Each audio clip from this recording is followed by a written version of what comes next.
everybody. It's Carla Akins with Sparrow Song Radio, and I'm so excited today because I get to interview a wonderful author, and her name is Jodie Wolfe. And if you haven't read any of her books, you have to.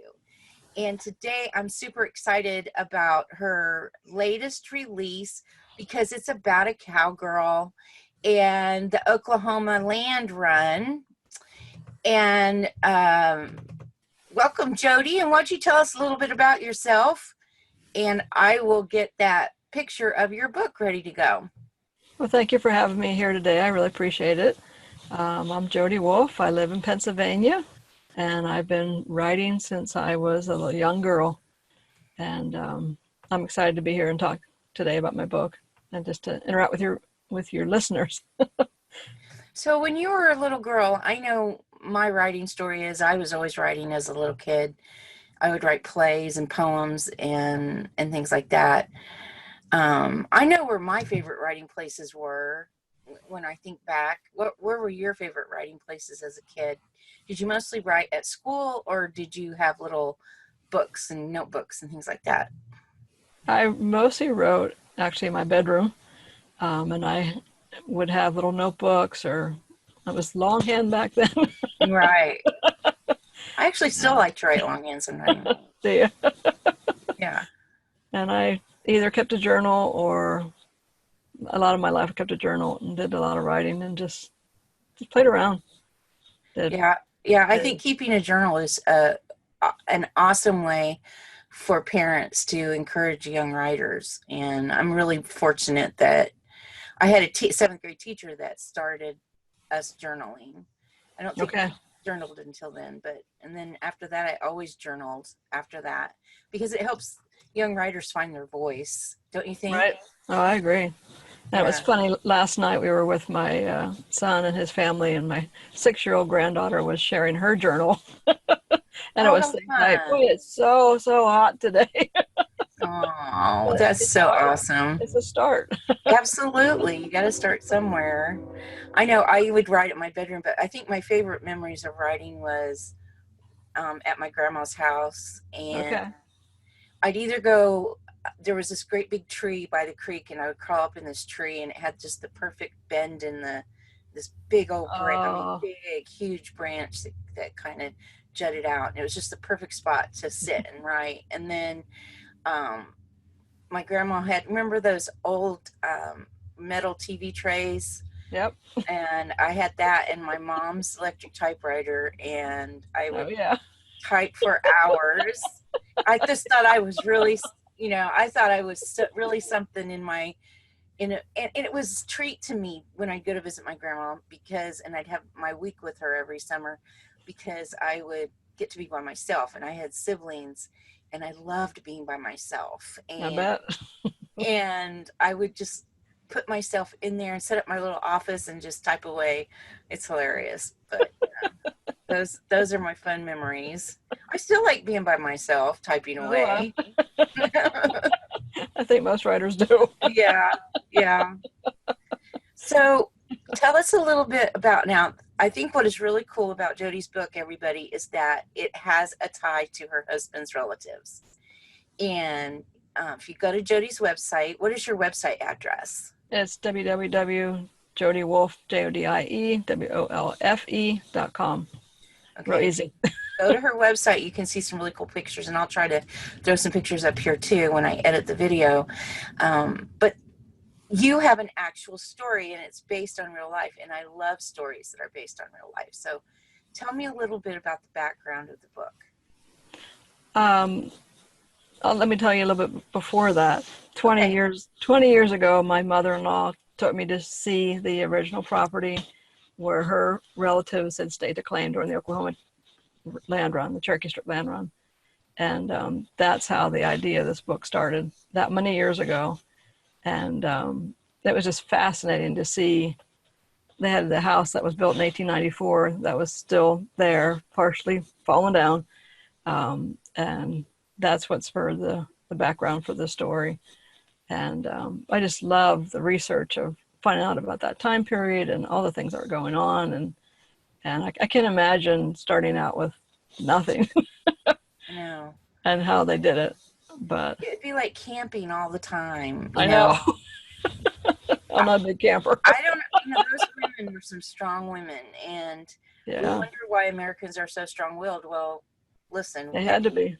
we had to be. We had to carve Yeah, stuff out of nothing to get yeah, going and to survive. So we're the fittest that survived. Those of us that had ancestors here from back then. How far back does the ancestry go? Were they here hundreds of years before that land run, or do you know? I'm not sure, and I think a lot of them had come from Kansas, and originally before that, I think actually from Pennsylvania. Right. So Yeah, my I ancestors came from Pennsylvania too. really But they landed in Pennsylvania like in the 17th, close to the time of the Civil War. Before it was before the okay. Civil, or not Civil War, American Revolution. Revolution. Yeah. Okay. So, Yeah. and they lived in Germantown Okay. area. Hmm. So that's where they came from. And I actually have a lot of relatives that live in Oklahoma, but none of them were in the Oklahoma land run. Oh, really? Yeah, my grandma lived in Tonkawa. My grandma and grandpa lived in Tonkawa, and I always thought we were Native American because there's so many Native American. I'm very familiar with Tahlequah and Ponca City and those areas down there, and Right. I don't have any Native American in me at all. It's just that my relatives lived That's around. disappointing. Yeah, so it was kind of to find that out actually, because I grew up eating cornmeal mush and fry bread that my dad would make us. I mean, that was a regular thing. We would eat cornmeal mush just about every morning for breakfast. And every once in a while we'd have fry bread. Well, when I would talk to my Native American friends, because I grew up in Wichita, Kansas, I still had a lot of Native Right. American friends. We would all be like, yeah, yeah, we grew up eating that. Yeah, yeah, and I'd be like, yeah, that's because I'm Native American. And I had my DNA test, and I'm not. So it's a good thing I never checked that on anything when I was applying for a job. And we're recording this at the same week that a certain politician had her That's DNA right. test done. But I have even less DNA, Native American, in my DNA than she does. Oh, really? So I don't have any. I have zero. And I think that's really unusual for an American that came over, back that far, long ago, Yeah. before the American Revolution. You would think that we'd intermarry somewhere along there. Apparently not. That's like my mom just shared with me that my great grandfather, his mother, was actually full-blooded Oh, American. wow. So apparently I got So more than you have. you beat me. You can check the box. Yeah, If it was your check the great box. grandpa, I think that makes you what, a 16th or 32nd or something. I don't know. I don't either. But now my husband's Native American. I would love to get his DNA done. His mom was actually born on a reservation, so Oh, down wow. in Oklahoma. So he's Huh. definitely has the Native American genes. So in fact, his mom doesn't even have a birth certificate Oh, my because she goodness. was born on the reservation. So we have Wow. no way of proving, to get her Right. on the rolls or anything. I don't think it would matter, but anyway, I just think it's neat for my children to know, You know, so your kids can claim it. yeah, or just know where they come from, Right. just know where you come from. So go ahead and tell us the story. So this is your husband's mother's family. Correct. So what would happen on the land run? I mean, I've seen it on TV. I haven't really read that much about it, but I just picture everybody lining up at the starting line and someone shooting a gun and then they all taking off. That's So how does very it work close. exactly? Now, this was the largest land run. Oklahoma had several. Oh, did they?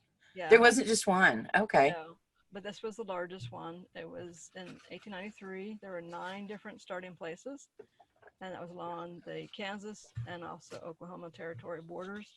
Hmm. And they had 42,000 plots of land, and over 115,000 people showed up. And they were on foot, on horseback, they had trains that went into it. They had bicycles, they had wagons, horse, You Wow. name it, any kind of way that they could get in to try and get the land. So So did they stake it out first before they rode out to it, or how did that work exactly? they had like little markers on the ground of where the different plots were, Oh, I and see. and then they would. You ever So saw? you would just kind of like go, go, go, go, go, go, go until you saw something that looked good, and then you'd stop and claim that one? Is You that would how it worked? claim it, and then you would have to go to the claim office to actually file for that claim. And Boy, that's kind of a lot of pressure, isn't it? I mean, it's like, yeah, how would you know if you picked the right yeah. spot of land? Well, Um, and I had talked with the museum in Oklahoma, and they'd said that they were, because I in my book I have that my hero and heroine claim the same spot of land, and I said, oh, did that happen? And he said, oh yeah, and he said how they just handled it was that they either, sometimes it was a shootout of who won the property. really? Yeah, or Like some, they shoot to the death? yeah, it was that fierce competition. Oh my goodness. Or there were some that actually went back to their original place where they started the land run, re-raced again to see who won it the second time. Oh my But you can't imagine goodness. either. You know, it was so dangerous in those days, wasn't it? Everyone had a gun. Yeah, There weren't enough law enforcement yeah, officers to cover every area in the wilderness and in the West. And yeah, this gun thing is deeply embedded in Western American oh, history. That's people yeah, are not going to give up their guns. yeah. No, Well, and the other they thing too they're is that actually born with guns in their hands when they when they're born. the other thing too is that they had the courts decide, and that could take as long as a year before Oh you're yeah, because they had actually in paper. traveling judges, right? Weren't the Right. sheriffs sometimes a judge or something? I think I've read that Sometimes. before. Yeah. So, and Enid, which is where I have that they claim their land, uh, Okay, I know that Enid. right, and that just overnight just sprung up because of the land run. Really, Yeah, yeah, which I that is so fascinating. yeah. And I can't wait to read your book. I haven't had time to read your book. I'm in the middle of getting my master's degree, and I'm so looking It's forward to exciting. reading for pleasure again. I can imagine. But so you're was it a female ancestor or male ancestor that did the land run in your family? It was a male for, I think they had three different places where they claimed land in Oklahoma, but the one that I Mm. saw was a man, obviously, and And people would like just put up sod houses to live in. right, I mean, I would just feel dirty all the time. I guess you got used to it, you and that's know? what they originally would have had on the property that I saw. They did have a sod house, but it only lasted a year before it fell down, and then they Ugh. built this rock house that was half in the hillside and half out. Oh my goodness. Yeah. Yeah, those are some really strong women. Really strong women. Oh yeah. Can you imagine having babies out there and having to, oh, just, Nothing. they're Nothing. stronger women than I am. I am a wimp. I will admit it. My ancestors would be ashamed of me. Yeah. Me too. I mean, I don't like to do laundry, and I have machines that do it, you know? I mean, uh, but they did have less laundry to do. There's that. Yeah, and they didn't bathe as often as we do No, they either. didn't, but I can't. You would have to be itchy all the time. Or maybe you just get enough dirt on your skin that it doesn't bother you anymore. And maybe that covers up, maybe that keeps the bugs off. I don't know. I don't know. Just the bugs. And Oklahoma isn't like Indiana where we have like prissy bugs compared to Oklahoma bugs. Yeah. Because Oklahoma bugs, I mean, you guys have got some big bugs down there. Now, where do you live right now? I live in Pennsylvania. Oh, yeah. Well, let me tell you something. Oklahoma bugs are bigger, and you got things like armadillos, and Yeah. you've got lizards and scorpions, and oh my goodness, that was oh, All kinds of fun that's just stuff. amazing. It's just amazing to me how people were able to settle in the West like that Oh yeah. and be happy. Maybe they weren't happy. Maybe that's why they don't smile in all those old I don't pictures. know. I'll have to send you some of the pictures though of the area and the house that Yeah, I would like that. Definitely. We'll definitely put them up while we're, when I edit this, I'll definitely put those pictures up. And, maybe those that are watching the video, if you know anything about Oklahoma history, please weigh in and share your comments with us, because Jodie and I love history and we love hearing from people about history. So tell me what your writing process is like. Are you a seat of the pantser, or do you outline all your books? Yes. I'm an in-between. I am too. I'm I kind kind of of an get in a between too. plan of where I'm going, and I have a good feel of my characters, but then they tend to take over and they go and do whatever they want. Yeah, yeah. And right. And do you find, what's the hardest part to write for you? Is it the beginning, the middle, or the end? That's a hard question. Maybe the beginning, just to try and figure out where you're going to start and to get going, to get a better feel of your characters and how they're going, and probably that. Really? Yeah. I How about find you? endings really hard. Really? Yes. Yes, I do. Because you Because don't there's have so many predictable close, or possibilities yeah. and I can't figure out which one's the best one usually. Right.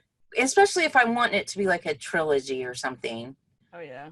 I You know, get you it. want to leave a cliffhanger. You want to leave a cliffhanger, but Americans like a bow on the top at the end of their books. They do. So if you want to be published, that's something you have to keep in mind.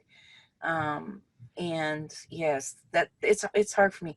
And I find the first line really freaks me out. The first line does freak me out, because I have a friend. Actually, my critique partner is Tom Threadgill, and he is releasing some of his books now, and he is the most amazing first line writer I've ever known. And it's intimidating. I don't know why I let that, you know, I'm still learning not to learning to turn off my inner editor, because Right. it can paralyze you really. Oh yeah. So what is your advice for people who are just getting started? Like NaNoWriMo, National Novel Writing Month, is in November. It's coming up in a few weeks. And there will be a lot of people starting to write a novel for the first time. What are your some of your best writing tips that you could share? I think the biggest thing is learn as much about the craft as you can, and make sure you read a lot of the genre that you want to write in, and read a lot, and then just start writing, and don't give up. It's a tough business, but It is. keep persevering and just wait for God's timing. Yes, I always say it's not the most talented writers that make it. It's the ones who don't, Give up. the most tenacious, the ones that just don't give up. And you're a writer if you just can't keep from writing, you know. Right. You know how there's always one identity. You wear a lot of hats, but there's that one thing in your life, that one identity that you can't get away from. Right. And for me, it's writing. I know what To you mean. me, at my core, I'm a writer. I am a musician. I am a teacher, but I am, more than anything, I'm a writer. And teaching full time as I do, when my kids went back to school, I don't have as much time to write as I used to, and I miss it so much, because it's such a big part of how I Bet. navigate life, is through your writing. Yeah. So tell us a little bit about your story. What is the plot? But don't tell us the ending. Okay. Well, I have that both of my main characters, they claim the same plot of land, and then they're trying to get the other person to leave, and finally decide they're going to wait for the courts to decide who wins the property. And in the meantime, they're going to, it used to be called prove up on the property, which meant that you had to improve different things on the property, to build a structure of some sort to live in. You had to work the land, that sort of thing. And so they start doing that. And she has a lot of the know-how to do that kind of stuff. He doesn't. Oh, I like that. He's got the money for the resources. She doesn't. So they have to come to terms of dealing with each other on the property at the same time. That's that. I like that, Jodie. I really like the way you flipped that ability. You know, I love stories that have strong women as the main character. Me too. I just love strong women stories and self-reliant stories. So that's really fascinating. So, what does your writing day look like? Like, are you an everyday writer, or are you when the inspiration hits you writer? Tell me what a real writer's day looks like. A real writer's day, huh?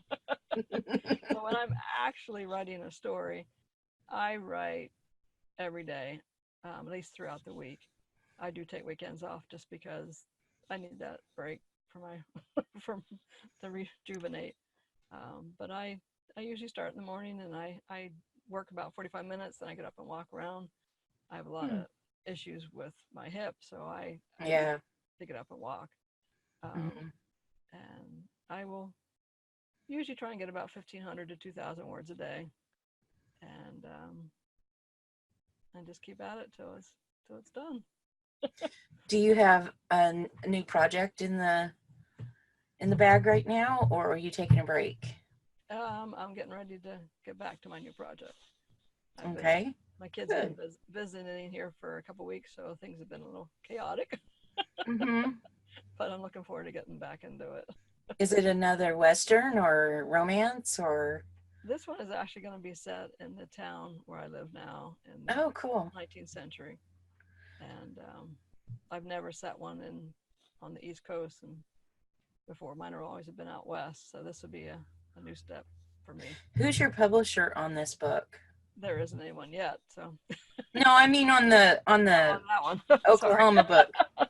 That one is Lighthouse Publishing in the Carolinas, which is Okay. the Smitten imprint. So To Claim Her Heart. right. And I love the cover a lot. I really like that cover. It looks a lot like my cousin's, actually. Okay. She looks a lot like my cousin's. That's so funny. But Which, the mountain in the background is the actual Glass Mountains, is what they were called, and they were called that because they used to have stones all over the mountain that glittered like glass. But through the years, people have picked them up and taken them. yes, So now you I'm wouldn't so guess glad why you it is. mentioned that, because I looked that up after we talked last time. Okay. And I am fascinated with that because, mountains are often considered holy sites by people. And I had wondered if maybe it wasn't even a burial mound or something, in the past. But that Oklahoma, I don't know if you've ever driven through Oklahoma, people, but there's not like a lot of mountains in a lot of Oklahoma. No. And that area is actually a little hilly, which a lot of it right. is. And there are flatter, some, it depends on what part of Oklahoma you're in. Right. But I don't remember ever seeing it, because I've been in that area a lot growing up, the Enid, Ponca City, right. All that area in there. I don't ever remember hearing about Glass Mountain or even seeing it. So the next time I go down there, if I ever get the chance to, I'm definitely looking that up. And I just my imagination went wild when you were telling us about that mountain. Do your ancestors have any? Their property was a mile from that. It was just a mile from it. Yeah. So and it can be known as Glass Mountain or Gloss, because I think the man that named it was a Gloss, but the locals called it Glass for many years. But oh yeah, and I'm looking it up here on it's a state park, actually, it says. Right. So it kind of looks like a plateau type protrusion, just the middle of nowhere. landscape. or you Yeah. wouldn't expect it. Yeah, exactly. So that's just fascinating. Mountains and land formations like that really. Yeah. I don't know why, but my imagination just goes crazy with the geological formations. Okay. Where my husband's family, their property was, you could see it from That's their neat. property. Yeah. That's really really neat. Now, Uh, do you know? Did your research turn up like when I think of Oklahoma? I think of armadillos and roadrunners and what do you call those tumbleweeds and lizards and jackrabbits. So what did they live on? I mean, there was, well, I suppose there was a lot more wildlife back then than there used to be, and there were probably right. buffalo too. Right. And the Yeah. thing is, too, is from the plaque that it says there at Glass Mountain is that the area used to be covered in cedar trees. Oh. Where when you look at it now, like on Google Earth or whatever, it's not like that at all. But they took the trees and used them for houses or fence posts or so. I mean, So there's there were hardly, cedar trees during the land run, you think? yeah. So Really? so it looked a lot different then than it does now. Oh, I didn't know that. You Yeah. probably told me that before, but I don't remember that. That is really intriguing. You know, we did so much damage in our ignorance as humans to the Oh, buffalo, and yeah. now that I'm hearing about the trees, and that's the way Indiana is too, because Indiana is mostly forest. It's so humid here. I always say that we live like in a tropical rainforest up here, and but now you know there's hardly any trees due to farming and Mm-hmm. the way they've raised the all the forests are gone, and it's really hurt our habitat. The deer still thrive because they love the corn, Right. Well, I'm sure but you heard of the Dust Bowl years in Oklahoma, oh and yeah, that was years after that, but it's because of all of the the trees being gone. trees being gone. They had plowed up all the dirt, the earth, and And it's so very and it was clay. drought. The Yeah. Oh dirt yeah. is it's so clay out there, you know, it's red and Yeah. hard clay out there. And Yeah. I have on my desk. I have somewhere here a a jar of the red dirt from Oklahoma, mm-hmm, from right there. right. And it doesn't wash out of your clothes, by the way, just so No, it you know. doesn't. If you get your, you know, if you have on wet pants and you get down on your knees in that dirt or something, it does They're not come staying out. red. Yeah, it doesn't come out. That's another thing that poor ladies had to deal with, Yeah. you Yeah. Can you know? imagine that one? There's just so many, you know, that's why putting our books in a time of history is so much fun because there's so many more Yeah. obstacles to overcome Hmm. than I think about women who went west to get a mate, and then they were used to living in town, and then they had to go out and live in the wilderness like that. It must have been just shocking, Hmm. shocking. And then to try to raise children out there. Can you imagine giving birth out there? No, I can't imagine being a woman out there. You know, I'm just, no, no. And the fact that we're still all here and we didn't all die off, Yeah. you know, Pretty amazing. it is amazing. You know, we're real miracles. We're real miracles. They didn't starve to death or get killed by a plague or something Yeah. or eaten by an armadillo. Now they're not that big. I actually like them. I think they're kind of cool looking. And it's just funny to see them, you know, because they don't have those up here. We've No. got lots of other stuff, but not armadillos and roadrunners. I think roadrunners are really Oh, cool. those are cool. Yeah. And jackrabbits. I know we don't have a lot of jackrabbits here. I mean we probably have them, but the jackrabbits I know in Kansas, they're so funny because like if they run in front of your car, they would just, I remember this as a kid, teenager, you know, they would run, but then they would run in front of your car, like straight in front of your car down the road instead of going off the road. And so you'd have to be driving down the road following this stupid jackrabbit that's following, you know, they're pretty fast, but annoying. They like to follow the road. Follow that path. I guess. I don't know. Not a very imaginative jackrabbit. Get off the road. Whereas here we always have raccoons and possum and muskrats getting in our way, but they try to move. Squirrels. Oh my goodness. So have you ever, like, are you do you know how they grabbed the land, your family? Did they do it on a bicycle? Did they do it on horses? They were in a wagon. On a wagon. Yeah. And there was more than one of them, you said, because they had like that was a whole family. Pods. Yeah. That's just so fascinating. Yeah. It's so fun. And a lot of times too, what they did was they claimed the land, and then some of them went back, like if they were from Kansas, whatever, they went back to Kansas for the winter time, and then came back in the spring to actually clear the land, do the things. Oh yeah, sure. So. But I'd be afraid someone would take it. Yeah, I would too. No, I wouldn't put it past anybody.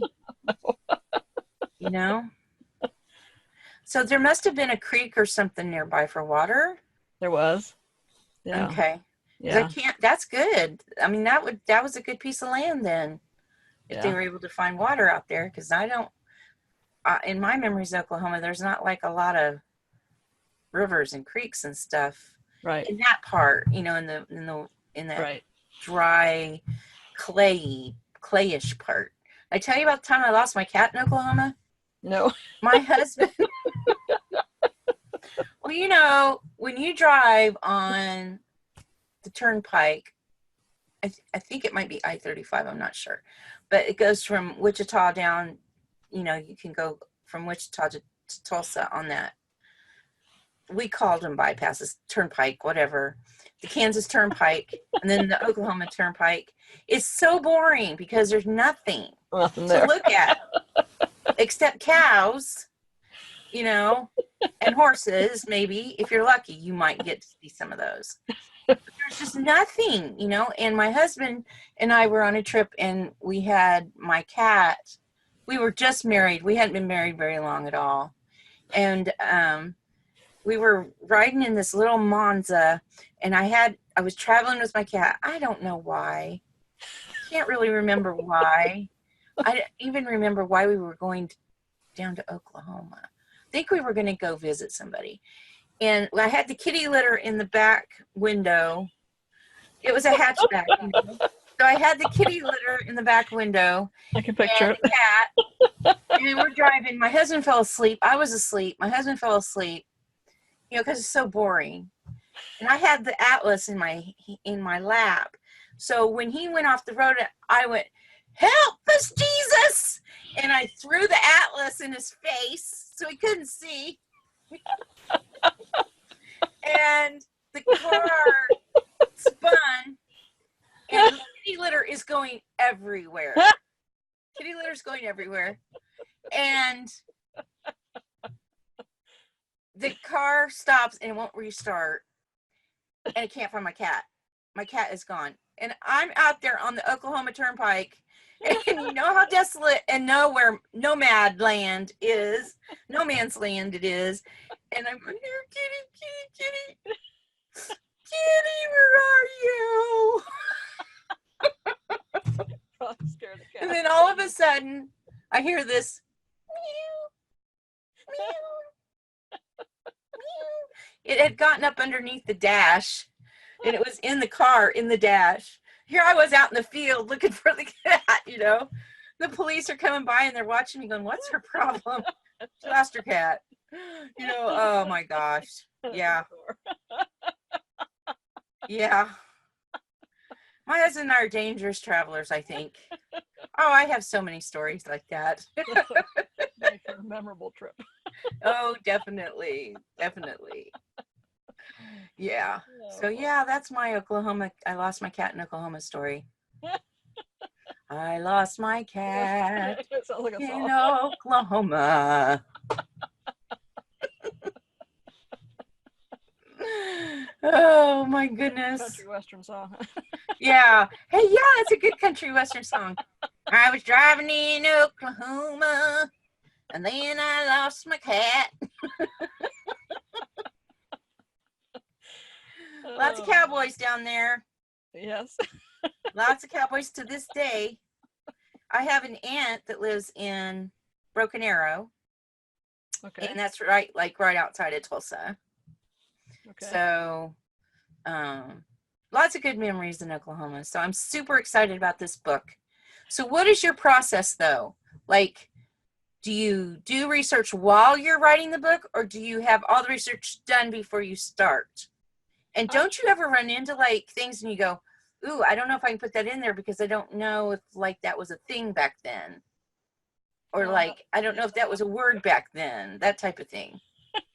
I do a lot of research ahead of time, but then I also find that as I'm going along, I will research to check things out to make sure. And there are plenty of times where I look online, okay, was that a word that was used back then?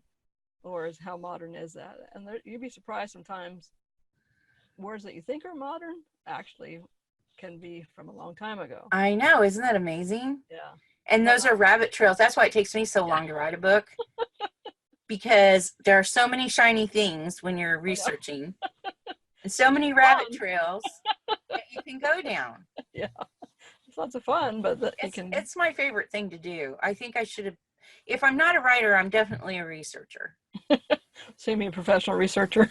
Yeah, I love researching. That is fun. It's like my favorite part of the whole process. What's your favorite part of the whole writing process? Probably the actual writing itself, although I do really like the research too, which is funny because I hated history as a kid. Really? Yeah, I did. Oh, I always loved it. Always loved it. So I think it's because you had to learn, memorize dates, and I wasn't good at that. And well, that's true. They didn't teach it in a fun way back then. No, and you would like, okay, you learn about the Civil War, then okay, let's learn about the Revolutionary War. Let's learn about. I was never a sequential that you understood how it fit together. I agree.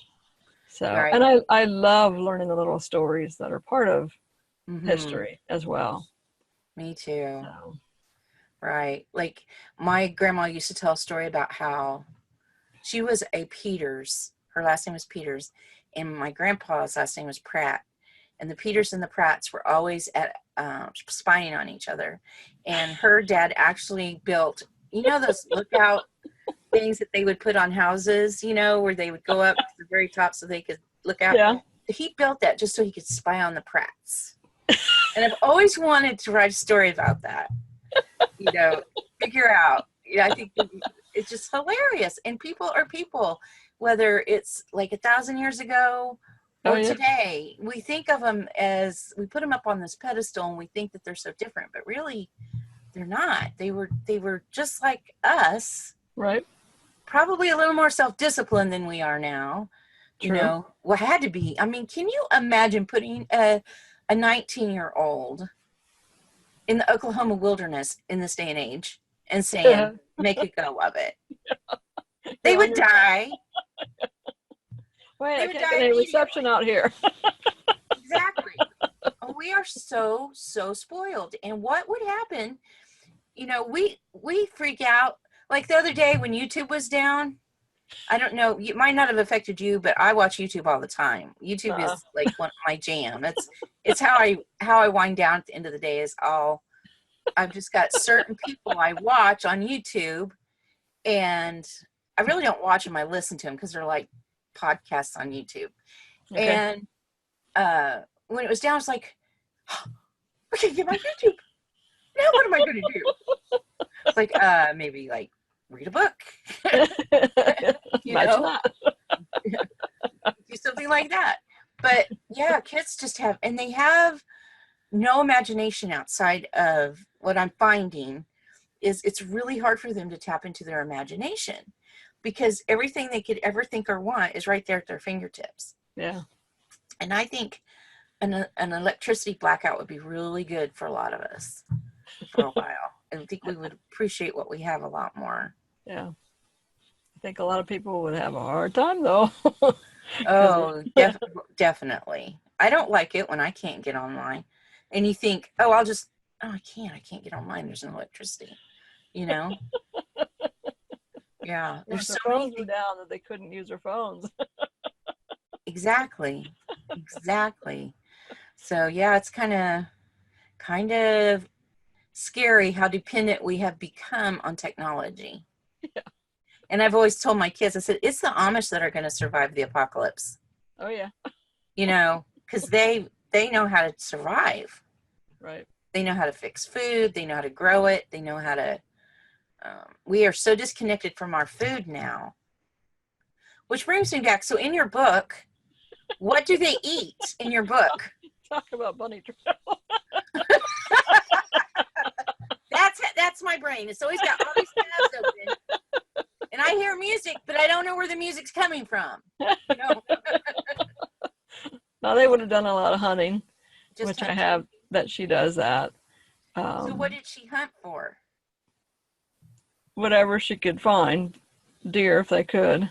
Deer. Um, I was but thinking deer. could be prairie chickens. It could be, Oh yeah, I whatever. forgot about the prairie chickens. Yeah. That's true. So They were prairie chickens. Did they have a pet or anything? Did she have a dog?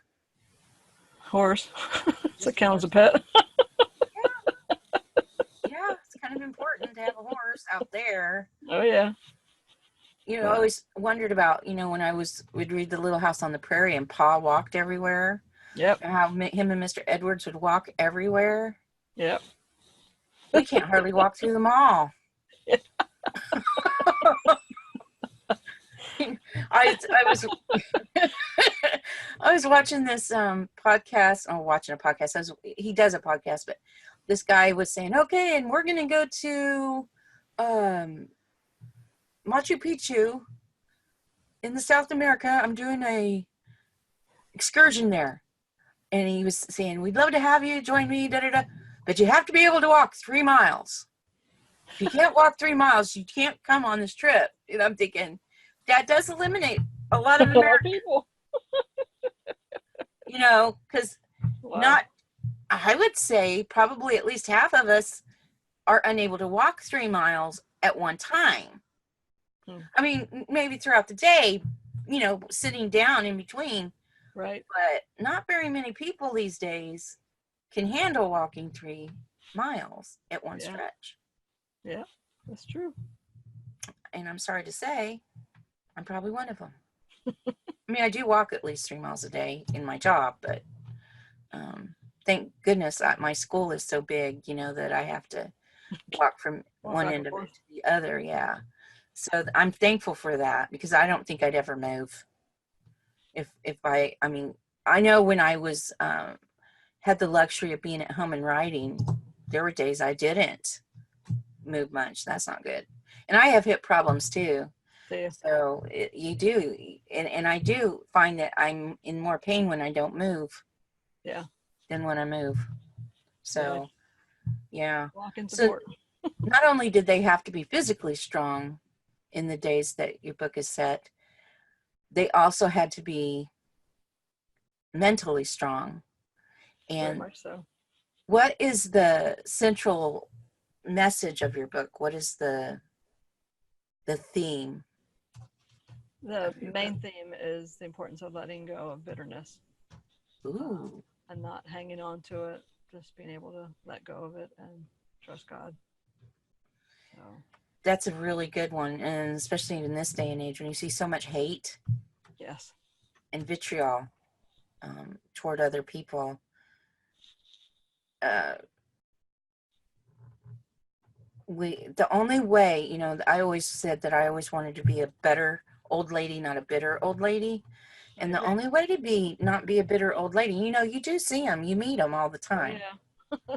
And I think some of it might be they're in pain or something too, maybe that's why they're crotchety, but I just don't want to be one of those bitter women that is all sour. And me either. And that's the only way you can do it, is you have to be able to forgive. And if Jesus has forgiven us of so much, who am I not to forgive? Exactly. I mean, Yeah. and it's hard because some things are really, really, really hard. But I know what you so, mean. how does your character end up doing that? I know how I cope with forgiving people is I actually just tell God I can't forgive him without his help. Yeah. And I'll just tell him. I just tell him because I figure God has big shoulders. He can handle it. He already knows I'm mad, and he already knows I don't like the person. Right. I just say, God, I don't like that person. I know you love them, but right now I'm having a really hard time accessing your love for them. So how does your character do that? Well, I know for my heroine, the hero points out to her the bitterness that she is holding on to and shares how she needs to let that go.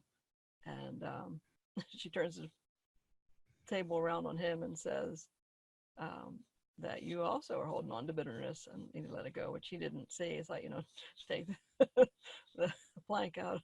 You're trying to help your brother with the speck in his eye, and you got a plank in your eye. Right. Type of thing, and then he's able to see for the first time too that he's also been holding on to bitterness, and through her pointing that out is how he's able to work through it. And for her, it's just a matter of time and the Lord working on her heart before she does as well. But and I just I think it's like you said, it's so easy for us to hold on to that bitterness and those hurts that we've had, but it's so important that we don't, because otherwise we will turn into those bitter old lady, old man. Mm-hmm. And I don't want to be that way. I want to be able to have that. It's very evident the joy that the Lord has given me. Right. So, And that's my that's prayer. that's the victory, isn't it? Yeah. When we can have joy when everything around us says, "What are you so happy about?" Yeah. That really gives the devil a black eye. Yeah. That's when he really doesn't like it. Now, is this book the typical romance setup where I know that some publishing companies want there's like a format. Is yours the romantic format, or is it more a historical novel that happens to have romance in it? Mine's more of a typical romance, but there's a lot of history thrown in, Mm-hmm. and so that's the way I write. Okay. And But see, I have never written a typical romance yet. okay. Um, in fact, I finished a historical novel, and I think, and no one's biting on it because it's not in the typical romance format, even though there's a romance in it. So I have a decision to make. I can table it, put it in the drawer, leave it alone for a few years, and move on to my next projects because I've got tons of ideas and projects that I'm working on, or go back and rearrange things so that it follows the format. And for our listeners, what we're talking about is that some publishing companies want the romance to be obviously coming within the first 3 chapters. Does that sound right, or is it even the first Actually, it's even chapter? the first chapter for a lot of them. First chapter. Yeah. So there has to be, those two characters have to be introduced right away, and the reader needs to know that those are the romantic leads of the story. And I kind of like to write, I'm not anywhere near as good as Ted Dekker, don't get me wrong, but I do like to write in kind of a ethereal way in the beginning of some of my books. Okay. And it's not sellable that way. That's not, I mean, that's okay for fun, but if you want to sell a book, unless you're Ted Dekker. Unless you're Ted Dekker, which I'm reading one of his books right now, and Which one are you reading? The 49th Mystic. Oh, those are so good. Yeah. Yes. He's amazing. Mystics. Yes. Yeah. So I'm on the first one right now. Right. But I have to tell you, I get confused sometimes. Yeah. It's like trying to follow. I'm still trying to figure out some of the metaphors and stuff, It's taken me a while. I mean, now that more is being revealed, I'm understanding more. But at first I was like, maybe I'm just not deep enough. You know, he's amazing. Now, if you're a big name like him, you can get by with that. Right. You know, you can get by. Like my novel, my current novel that is finished, begins with a tragedy. And I don't think that was a good way to start it. But it can be. I liked it. So I think I'm going to put it in the drawer for a few years. I did that with my first novel. I put it in the drawer for like 3 years. Did you? Mm-hmm. And then got it out and finished it like 3 years later. So time is a good healer and it makes you less emotionally attached. Mm-hmm. You can get it out and say, look, okay, it's time to rip this apart and make it work. So I love the characters of it, but yeah. And it could be in 3 years if that's something publishers are really. Well, that's true too, you know. So you just never know. Right.